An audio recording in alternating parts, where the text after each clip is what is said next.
Hello, welcome to Ra-El-Bull. I'm a professional astrologer and holistic wellness practitioner. Thank you so much for choosing to spend precious minutes of your time with me today.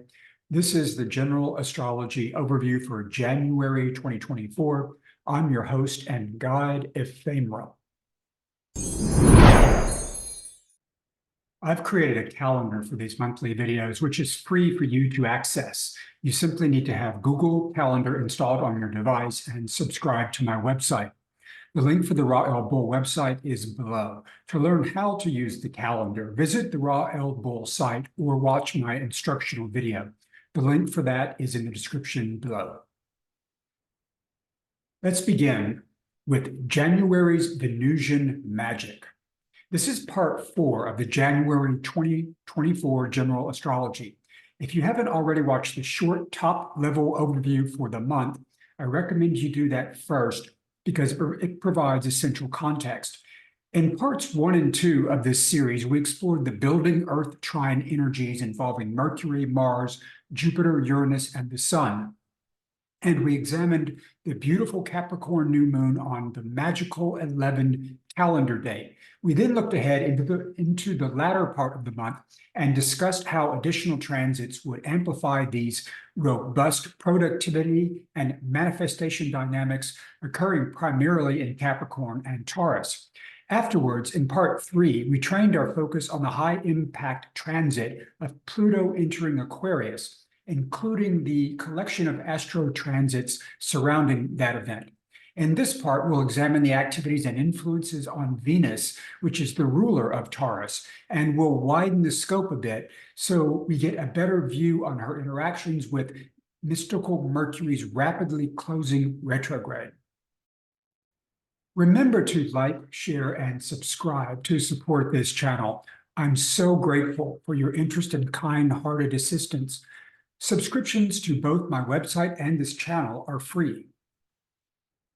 So let's do this. In January, Venus trines Jupiter, Chiron, and the North Node as she closes out the 22/7 Mystical Mercury Cazimi retrograde that began in late November. As the ruler of Taurus, Venus is being strongly activated by January's Earth trines and other aspects to Jupiter and Uranus. Although the month opens with a challenging Venus square to Saturn on the 1st, which pressurizes love, money, and aesthetic matters with rules, responsibilities, and restraints, this hard aspect is soon overwhelmed by an abundance of Venus positivity. Before all the positivity manifests, she, Venus, also forms a tense angle, a square, with Lilith on January 17 at 11 degrees Virgo. I'll speak more about that in part 6. 2 days later, on the 19th, Venus, which is still in Sagittarius, will square Neptune in Pisces at 25 degrees. I spoke about that in part 3. This is our love, aesthetics, and values confronting our higher selves, our most powerful conduit into the imaginal and spiritual realms and into our creativity. Given that Neptune is Pisces' ruler and Venus is the planet in exaltation in Pisces, this is like the Emperor and Empress meeting in preparation at the dawn of a great new era. In terms of the lunar mansions, we see the unrooting liberations of Venus in Mula, activating Neptune's spiritual purification capacities in mansion Uttara Bhadrapada. Venus is in the mansion that shares space with the galactic center, and on the 20th, she conjuncts that point. As I said, when the month begins, Venus is in mutable fire sign Sagittarius, where she'll remain until the 23rd, when she enters cardinal earth sign Capricorn. Along the way, she'll warmly embrace us 3 times and then make a timely cosmic alignment in concert with the magnificent day that was the subject of part 3, January 20, the Cazimi Pluto entrance into Aquarius. So now let's break it down and look at these key transits and Venus aspects one by one. First and second, on magical January 11, Venus will trine the wounded healer, centaur, wisdom keeper, Chiron, and 3 days later, she trines the North Node on the 14th. both of which are still in Lakshmi's light-bringer nakshatra called Revati. You'll recall from December's General Astrology, if you saw my video, that the lunar mansion Revati is the palace garden of Hindu goddess Lakshmi, who rules over fortune, power, prosperity, beauty, and fertility. In Lakshmi's garden palace, all these material blessings are inextricably linked into higher self-activation, gnosis, ascension consciousness, or spiritual enlightenment, unlike in many other spiritual traditions. Chiron went direct here just a few days prior to the 11th on December 26th, which you may have felt as new medicine in any or all of your bodies, mental, physical, emotional, spiritual, astral, luminous, or energetic. This Venus trine with Chiron, situated in fire signs Sagittarius and Aries, is the prelude to another nodal point of the divine feminine dragon fire trines I spoke about last month, involving the two fire planets, Sun and Mars, trining the North Node. Now, Venus takes the throne and blesses our Dharma. The lunar North Node is the road that lies ahead for us, both individually and collectively. And as I said, both the North Node and Chiron are slowly transiting their way through Lakshmi's spiritual paradise of material abundance and bliss. For the goddess of love and beauty and wealth to warm their hearts with her resplendent smile on this magical journey is a true divine feminine happening. This is very timely and auspicious. Chiron and the North Node are now rapidly approaching their March rendezvous and are now within a 5-degree orb of each other. The third lovely Venusian embrace. If all of that isn't lovely and inspiring enough, 8 days after Mercury finally closes out his retrograde cycle, Venus in Nakshatra Mula will trine Jupiter at 7 degrees on the 28th. That will be the 7th trine Jupiter makes since Mercury began his last retrograde cycle on November 25 at 22 degrees and 55 minutes Sagittarius. The fourth magical Venus transit. Venus conjuncts the galactic center on January 20. During Mercury's retrograde motion in December, he conjuncted the galactic center on Christmas Day, the 25th of December. Venus trined Neptune that day as well. You'll recall from my previous videos, if you saw them, that this degree point, the galactic center at 27 degrees Sagittarius, is in the nakshatra Mula, the lunar mansion of the unrooting liberations. Mula is purifying, detoxifying, and liberating, associated with fierce protectress goddess Kali and obstacle eliminator and good fortune bringer Ganesha. So what we're seeing is both Mercury and Venus conjuncting the galactic center in Mula less than 30 days apart, in the midst of a lucky 7-pack of Jupiter trines, and on an astrologically super potent day when the Sun conjunct Pluto enters high-minded wish upon a star Aquarius, with a host of other powerful aspects and transits, such as a divine Venus-activated Neptune, a Mars-supported Lilith and nurturing Virgo, more about that in part 6, and Mercury's full completion of his retrograde cycle.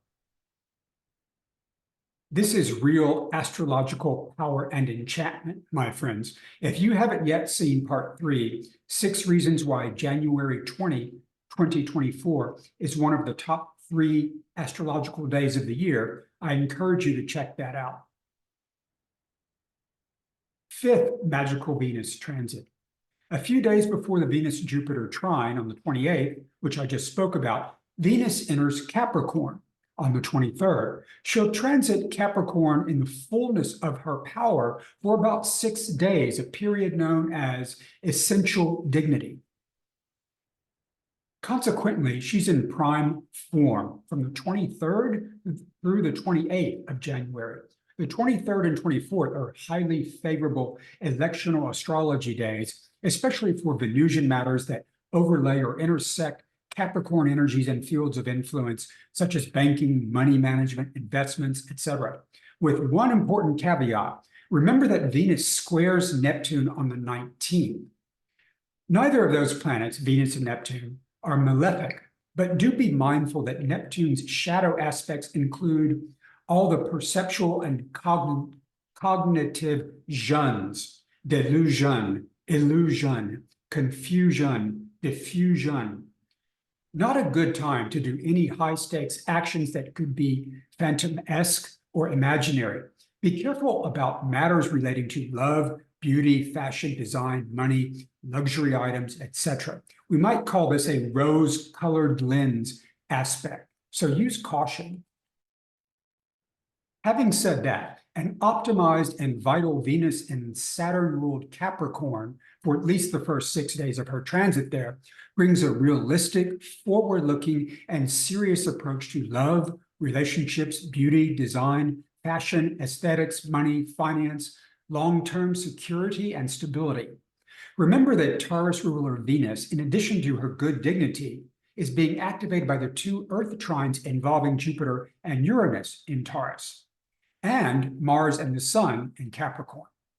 Also during this Venus essential dignity period, big action directed towards Saturnian dynamics are favored: discipline, training, rulemaking, regulations, compliance, constraints, timekeeping, deadline setting, etc. Saturn is in Pisces, associated with unity, spirituality, imagination, art, illusion, and fantasy. Jupiter is in Ashwini and is now accelerating and ramping up towards his rendezvous with Uranus on April 20. Another important continuing caveat for this year: it's important to know that Saturn is moving into a persisting square formation with Jupiter, which goes exact twice this year, on August 19 and Christmas Eve, and once again next year on June 15, before finally separating. This will be a challenging period for these two planets, but will reinforce the foundations for the profoundly powerful energetic structures that light up our world in 2026, which I call Gate of the Fire Horse. Sixth Venusian blessing. The final chapter in Venus's January journey is when she sextiles Capricorn ruler Saturn on the 27th at 6 degrees. This is a harmonious aspect that we can expect to sweeten or innervate her influences and blessings in Capricorn and in Pisces, where Saturn is now. I hope you found this segment inspiring, uplifting, useful, and practical.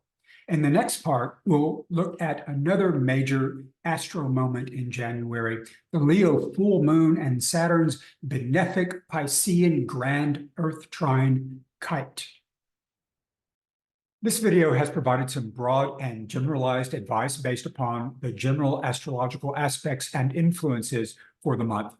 If you'd like customized and focused astrological advice about a particular issue, event, or undertaking of any kind, please contact me using the information below. You can even place an order directly on my site for natal chart preparation at 3 different tier levels designed to accommodate any budget, or electional astrology chart services to help you choose the proper and best times for that important matter or key event you're planning in your life. In addition to natal chart and electional chart services, I also provide general consultations for spirituality, health and wellness, and career. You can also schedule time for a one-to-one consultation with me on my site. Finally, if you're interested in participating in a Divine Feminine Christ Higher Self activation, I'm a certified Sophia Circle Journey leader who conducts both live in the Los Angeles area and virtual/online circles. Instructions for joining one of my circles can be found on my site on the services page. Thank you again for spending your time with me today. Ra'el Bol.